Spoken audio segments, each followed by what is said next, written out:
Vivo Y18 এই ফোনটাই আমাদের এখানে লকের আইকন দেখে বুঝতে পারছেন যে এখানে এই ফোনটা এফআরপি লক আছে। তো আমরা এটাকে ইউএফআই বক্সের মাধ্যমে আইএসপি করে এটাকে আনলক করব।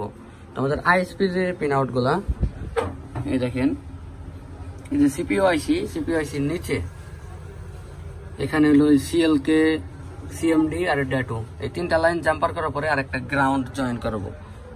তো চলুন এটাকে আমরা মাদারবোর্ডটা ফ্রেশ আছে এটা কইটা জাম্পার করি। আইএসপি লাইনগুলা টানার পরে মাদারবোর্ডটা খুইলা মাদারবোর্ডের স্টিলটা খুব সুন্দর করে কাইটা নিছি। এখন আমাদের এই যেখানে যে এই সিপিইউ আইসির নিচে এই নিচে এই রেজিস্টার, এখানে হলো এই রেজিস্টার এ মাথায় এটা হলো সিএলকে, আর এই যে একটা লাইন বেরোছে এটা স্ক্র্যাচ করে এখান থেকে লাইনটা বের করতে হবে, এটা হলো আমাদের সিএমডি, আর এই যে এইটা হইলো ডেটো।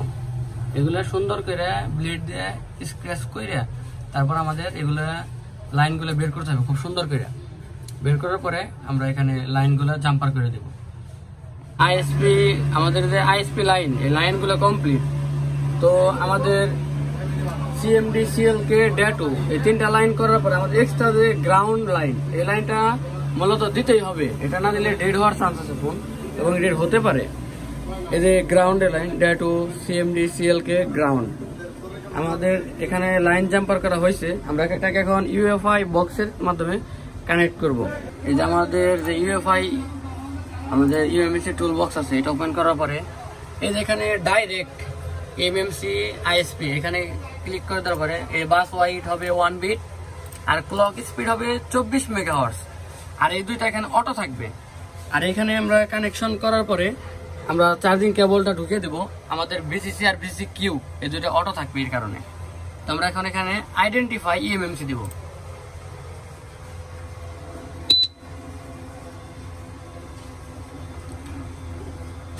এই যে আমাদের এখানে এটা আমাদের ইএমএমসিটা আইডেন্টিফাই হয়েছে। তো আমার এখানে ইউজার এরিয়া পার্ট এখানে দিব। এখানে যাওয়ার পরে এই যে নিচে স্পেশাল টাস্ক এখানে দেখতে পাচ্ছেন, স্পেশাল টাস্কে দেওয়ার পরে ক্লিয়ার এফআরপি লক।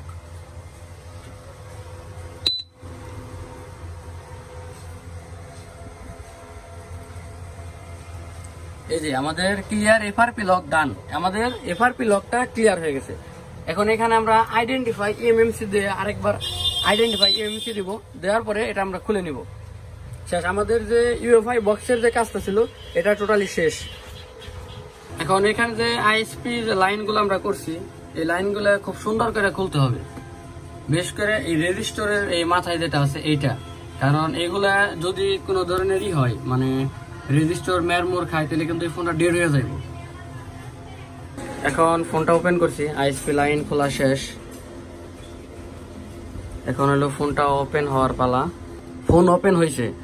আমাদের আগে এখানে একটা এফআরপি একটা তালা চিহ্ন আছিল, এখানে তালা লগো আছিল একটা, তাই না? এটা এখন নাই, তার মানে আমাদের ফোনে কোনো ধরনের এফআরপি লক নাই বর্তমান। তো এটা আমরা সেট আপ করবো। এখন স্টার্ট দিলাম, বাংলাদেশ। এই দেখেন এখানে সেট আপ অফলাইন, এর আগে এটাও ছিল না, বা আপনাদের যার কাছে যাবে এই কাজগুলা এখানেও থাকবে না।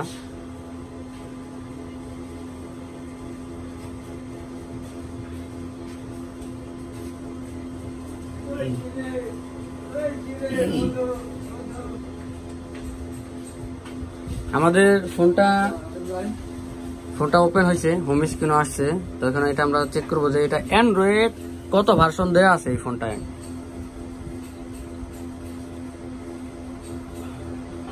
এটা অ্যান্ড্রয়েড 14 দেওয়া আছে, ফান্টাস 14 আর কি, অ্যান্ড্রয়েড 14 একবার লেটেস্ট যে সিকিউরিটিটা এটা এই ফোনে এটা দেওয়া আছে।